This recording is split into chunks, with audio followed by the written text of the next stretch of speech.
क्योंकि मैंने जो डॉक्यूमेंट दिए उसका चुनाव आयोग के पास एक भी सवाल का जवाब नहीं है।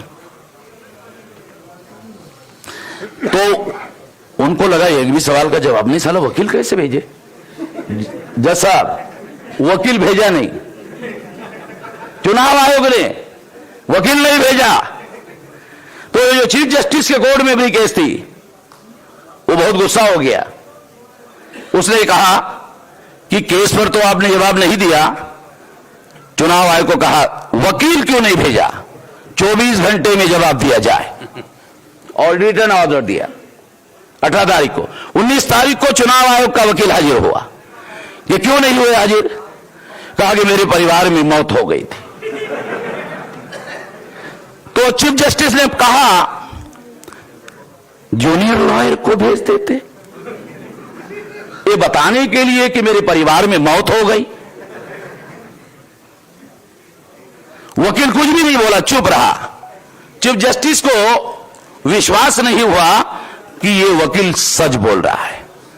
उसने दोबारा ऑर्डर दिया, ये जो आपके परिवार में मौत हो गई ये हलफनामा दाखिल करके कहिए। जज साहब यहां है, बात मेरी समझ रहे होंगे, क्योंकि मैं जजेस को भी समझता हूं, वकीलों को भी समझता हूं, बदमाशों को बहुत अच्छी तरह समझता हूं। मेरी सबसे ज्यादा नजर जो कॉन्स्टिट्यूशनल पोजीशन पर ऑक्युपाइड है वो ज्यादातर बदमाश लोग हैं।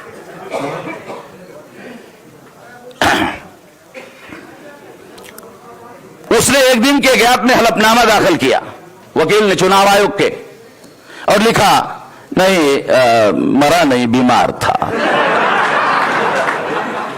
हो गया, झूठ हो गया, झूठ साबित हो गया। चीफ जस्टिस के कोर्ट में चुनाव आयोग का वकील झूठ बोल रहा है।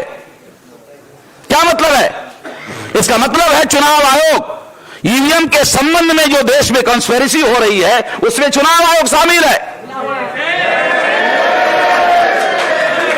शेम कहने से कुछ नहीं होगा भाई, से कुछ नहीं होगा।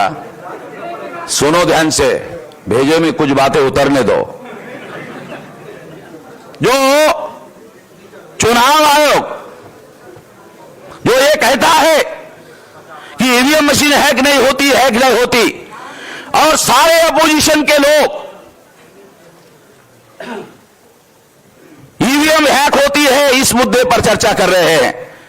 मैं विरोधी पार्टी के लोगों को, आप लोगों के द्वारा यह अनुरोध करता हूं कि सुप्रीम कोर्ट ने जो ऑर्डर दिया पेपर ट्रेल मशीन से जो कागजी मतपत्र बाहर निकलता है, अगर कोई कैंडिडेट रिकाउंटिंग की मांग करता है तो रिकाउंटिंग होनी चाहिए। ये मांग करे विरोधी पार्टी, सुप्रीम कोर्ट के आदेश पर अमल करे चुनाव आयोग, ये मांग करे। झांसी समझ में आ रहा है क्या कह रहा हूं? सुप्रीम कोर्ट ने ऑर्डर दिया हुआ है, ये मांग करे यदि पेपर ट्रेल मशीन से निकलने वाला जो कागज है अगर वो रिकाउंटिंग में गिनती करने का आदेश सुप्रीम कोर्ट ने दे दिया, जो मेरी केस अभी है, अगर हुआ तो चीफ जस्टिस ऑर्डर लिखने के पहले, डिक्टेट करने के पहले चोरों को मालूम हो जाएगा कि यह ऑर्डर हो गया है। चोर को पहले मालूम हो जाएगा और टाइप बाद में होगा। जैसे ही मालूम हो जाएगा कि अब इलेक्ट्रॉनिक रिकॉर्ड में हम जो घोटाला करते हैं वो पेपर ट्रेल मशीन में पकड़ा जाएगा, और हर चुनाव क्षेत्र में अब लोग इन केस ऑफ डिस्प्यूट में एप्लीकेशन करेंगे, रिकाउंटिंग की मांग करेंगे, और रिकाउंटिंग की मांग होते ही रिकाउंटिंग होगा, और हमने इलेक्ट्रॉनिक वोटिंग मशीन में जो घोटाला किया वो कागजी मतपत्रों में पकड़ा जाएगा। ये चोरों को पहले मालूम हो जाएगा।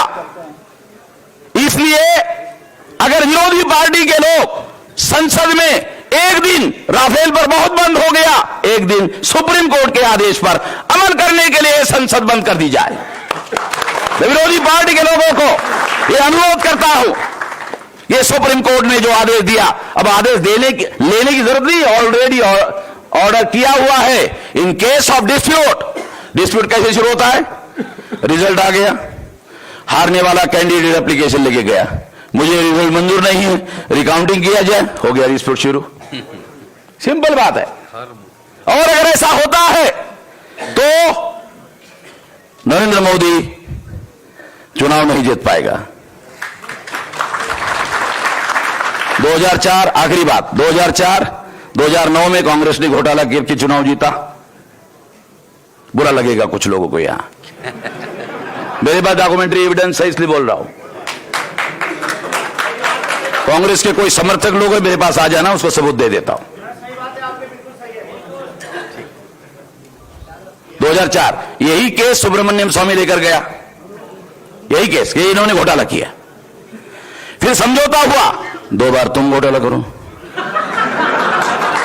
2 बार हमने किया, मगर चुप रहो, बोलो मत। इसलिए मैं कह रहा हूं कि कांग्रेस के जो लोग हैं वो राफेल पर हंगामा करते हैं।